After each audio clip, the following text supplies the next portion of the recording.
This is Howard from BigHBricklin.com, and the most asked question I get is, how do I adjust my doors?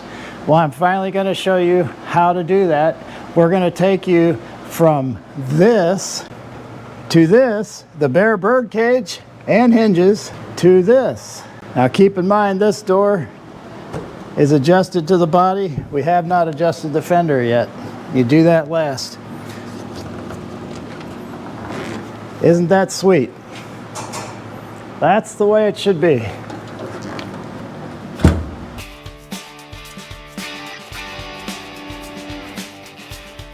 Parts that you will need to adjust your doors: a 1/2-inch socket, an impact, a small screwdriver, the pick tool, rubber mallet for removing the lift supports, masking tape for protecting the door jambs. You might need some extra door shims, a light.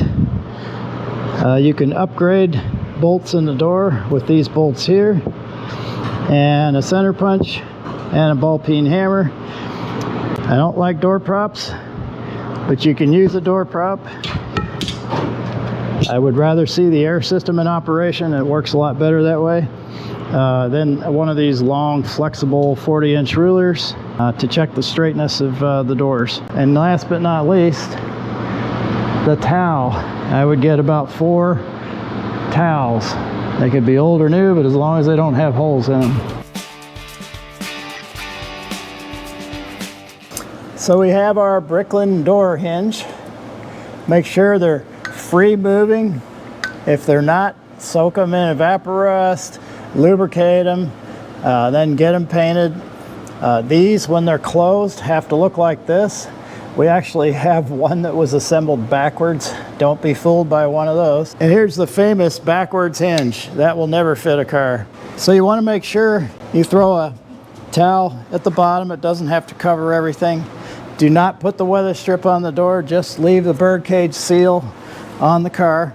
This will just give the door a place to rest since there's no weather strip on it. And you're going to have to put your upper hinges in. And we use a special high-grade bolt that was recommended by Terry Tanner. He was right. Use these bolts. They also don't need a lock washer. They have a locking groove on the bottom. So we're going to install the hinge. This is the part that goes on the door, right here. This part goes into the car body. So you slide it into the hole.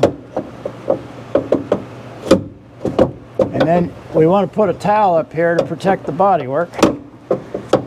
And then we have to go underneath. This part of the hinge provides a front and back adjustment. So I like to use an impact and just barely snug it. You don't want to tighten it, just snug it. Okay, now we go back to the top. And the reason why I put a towel on here is to lock the hinge in a position that makes it easy to install the door. So I put a double fold in the towel, try to get it up under the hinge, and see it stays in one position. Now, if you remove a door from a car and install a weather strip, you want to lock the hinge in an upright position when you put it back on. But if you're starting from scratch here, like on this car, you want to put them at a 45-degree angle. The next thing that you're going to want to do is put masking tape here just in case. You might not need it, but just in case. To make the masking tape not stick very hard, make it easy to get off, and if you haven't done paint work or you don't trust the body work that was done or whatever, or it's just easier to get off, this gets lint on. You can even do it on your pant leg,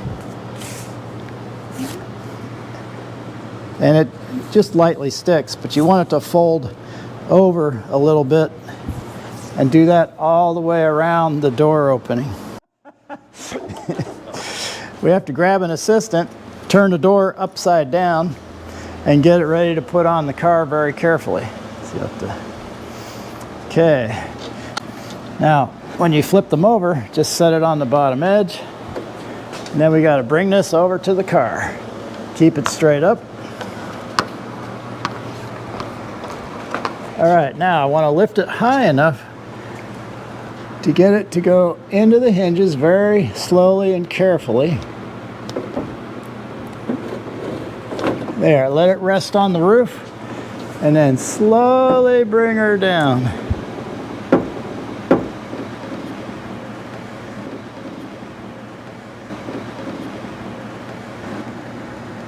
Just very slowly. Then you can push in and push down to get it in the right position, but don't forget to remove the towel for this part of it.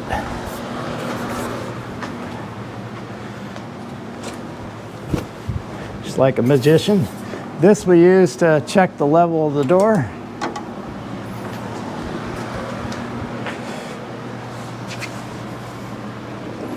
Okay, so this will have to come up here and in. You have to squeeze on it. Your helper can help you with that. Now I have to go inside the car.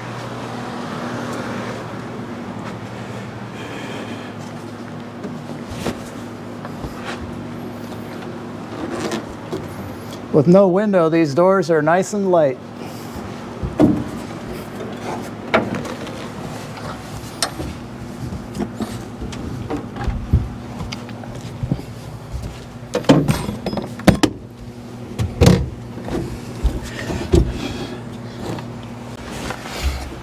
I like to use a little magnet light and hang it on the roof. Yeah, you will need a pick tool. These shims have a hole in them that allows you to push them into place with a pick tool. You can only bolt in 2 bolts on the door side. You have to open the door to get to the other 2 bolts, but that's plenty enough to do the adjustment. You can add the other 2 bolts later. And we're going to use the pick tool to locate the tapping plate underneath. Then put the bolts in by hand. And before you do this, use a thread chaser on all the tapping plates, because if you don't, this is a bad time to have trouble with the bolts. Now we'll do the front one.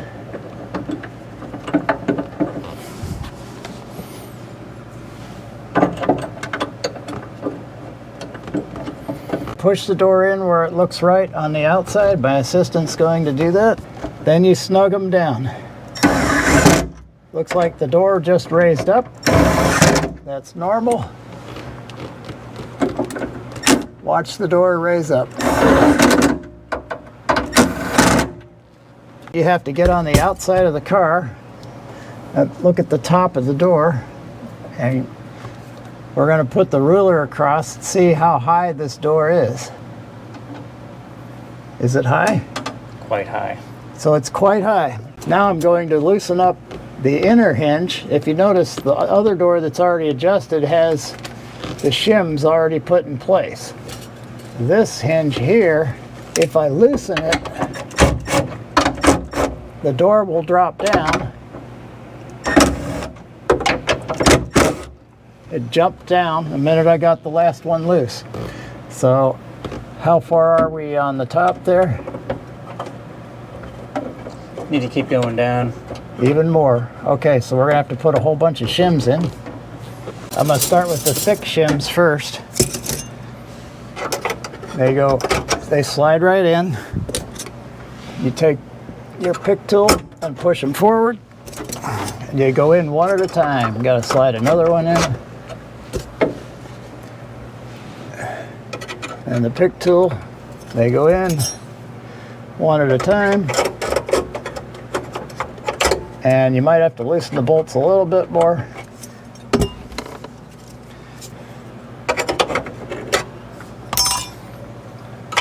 This pick tool comes in handy. Yeah, it wants to bind on the hinge.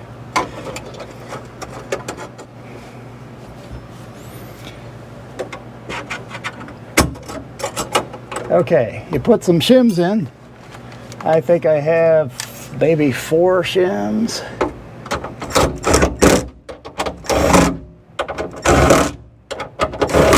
Tighten them up. Now, we check from the outside.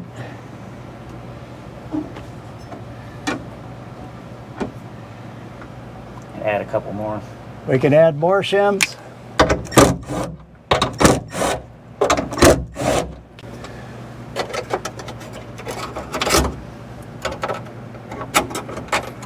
Can I have a couple more shims?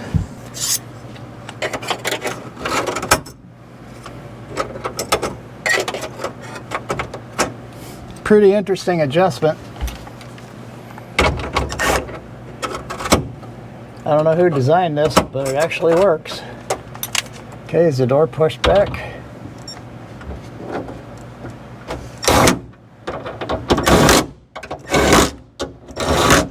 The Birdcage part of the hinge is the front to back adjustment, and the door side of the hinge is the in and out adjustment.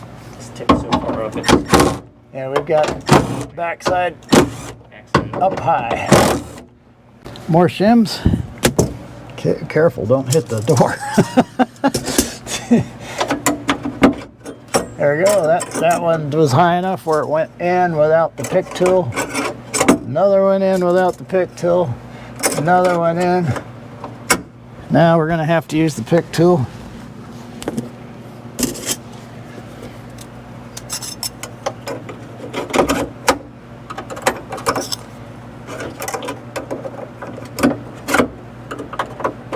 Let's see. Let me tighten that down just for fun. See where we are. Way more. Need to go down a lot more. Well, if you wonder why some of these cars need a lot of shims, well, here's your answer. This one needs a whole lot in the back. The other side didn't need anywhere near as much. Let's see where we land, Greg. Yeah.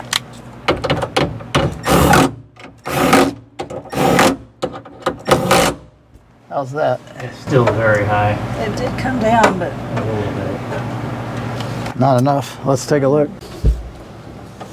Yeah, it's pretty high. We're almost bottomed out into the Birdcage. Actually, we're not bottomed out. Let's see.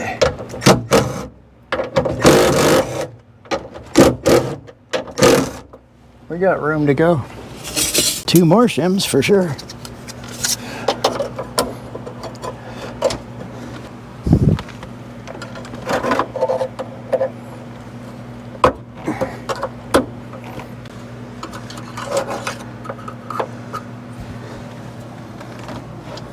Push down on that top of that door.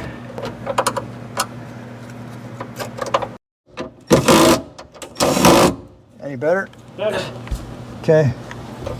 So we're gonna let you take a look at the shims on the right door. Pretty good stack there. Left door, pretty good stack here. These are the front hinges. And then the back hinges. The right door had a pretty good stack. The left door in the rear, maximum stack. That's about all we could put in there, but that'll work. So when you're done, you want to look at the body seams. This seam has to be even. You want to look at this seam right here. That has to be pretty close. Now we don't have the weather strip in, so that's going to be a little bit off. I haven't adjusted the front fender. The gaps on the front, generally a lot of them are tight, but some of them aren't. So we're looking pretty good all around. Now, over here, you notice the door's in a little too far. Well, the 2 bolts we put in here will allow the door to slide out. So I'm going to loosen them up.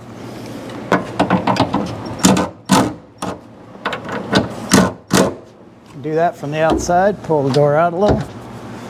Is that about right? Looks good. Okay.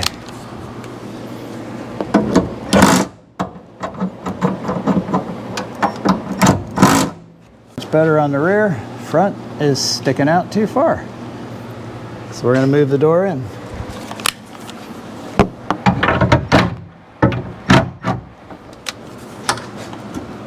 Push, push, push. It's touching.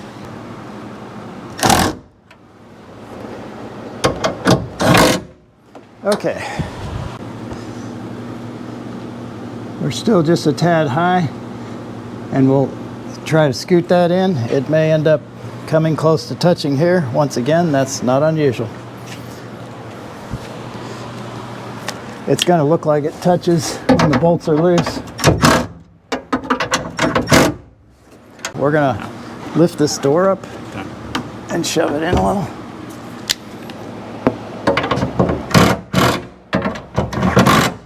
Okay, lower it gently.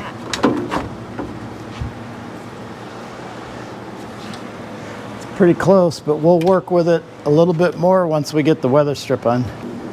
Yeah, it's looking pretty decent right there. This door has a little bit of a bow up in it. And one thing I do have to point out, if the doors were damaged because of the hydraulics, I'm going to go over to this car and show you. This door has a little bit of a bend up.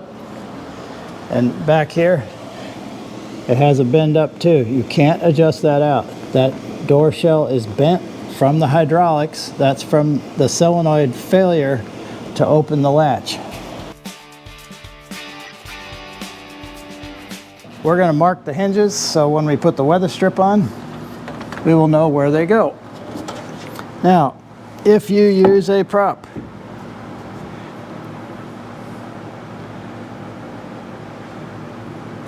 put it on this part of the door, and it should go right where the outward front screw is on the sill plate.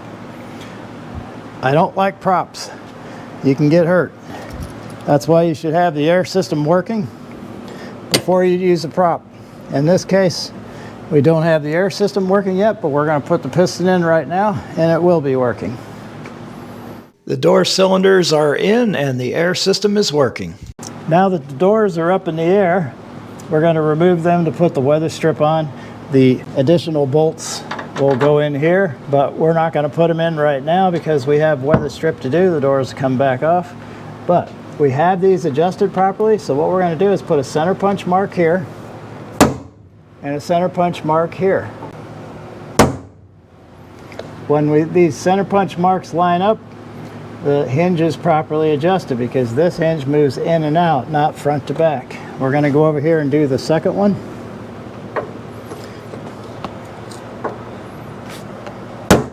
I have to go in sideways. There, we have a mark here and a mark here. We know those two have to line up. It makes it a whole lot easier when you put the door on. And remember, we'll have the towel here holding these hinges upward. And the air doors are working right now.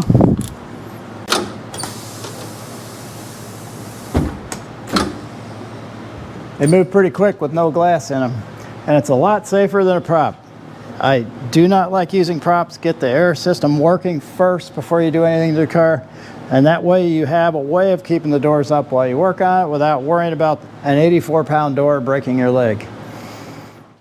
If you're going to do a hinge adjustment from scratch like we did here, or you're going to remove the doors from the car to put weather strip on, or you're going to just adjust the hinges on an existing car that doesn't have everything stripped out of the doors, you do have to do the hinge adjustment with the lift supports removed. And these lift supports, when they're properly mounted, should be upside down. And you should have safety clips in them. If you do not have safety clips in them, not good. The manufacturer of this lift support says you should have the safety clips in. They go into a little hole, top and bottom. That keeps them from falling off the stud. Those studs can wear out, the ball studs, and then it'll pop off and ruin the bodywork on the car. So if you snap these in, make sure you unsnap them. And then to get these off and on, it's really pretty simple. Just bump it with a rubber mallet. They're on. And to put the safety clip in, you stick it in the hole and snap it into place. I'm not going to do that because we're taking these off. And basically you lift up on the door with your head or something, pop it off, pop it off. Very simple. Throw them in the car for later, and then we have to have an assistant help you get them off the car.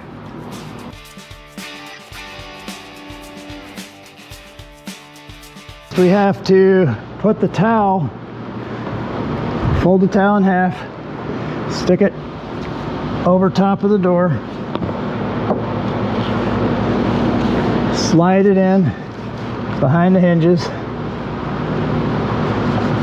This protects the bodywork because when you undo these bolts, that door is going to drop on the top of the car. But we have to be very careful to keep from scratching the bodywork or damaging anything. So we have to have one person lift here and one person lift here like this. And you let the air out and you pull the pin out, throw the pin on the floor. Now we're going to have to let the air out of the piston. My assistant holding the door by himself, okay? We got to push that. We don't want to bang into that. And be careful not to hit this button. It can damage the weather strip, so we're going to turn the lock switch on the console. So now it's a little bit of a juggling act. I'm going to do the front first so I don't have to support the back part of the door. There'll be 4 bolts here normally, but right now there's just 2. And don't lift too high, let it rest on the body. And then we're going to take this side loose. Just drop those on the floor. You can see the joy of using an impact on it. Now I'm going to lift it up, straight up. Oh, we got to unhook our air tube, yeah. For the air latches, that's pretty easy. And pick it on up. And we're going to set it down on the stand. Roll it over. And then we go to that weird position on the stand where we're making contact here, here, here, and here. 1, 2, 3, 4 points of contact. It's nice and sturdy. Okay, so how did we remove the air latches? There is a coupler. You can get these couplers from us. It's a union, and you just cut the air line and then remove the door. When you put the door back in, you feed it through the grommet, feed it through the hole, and then you hook it up. This one's attached on the other side still. And here's a list of things you want to remember when doing a door adjustment. So stop the video and write this down.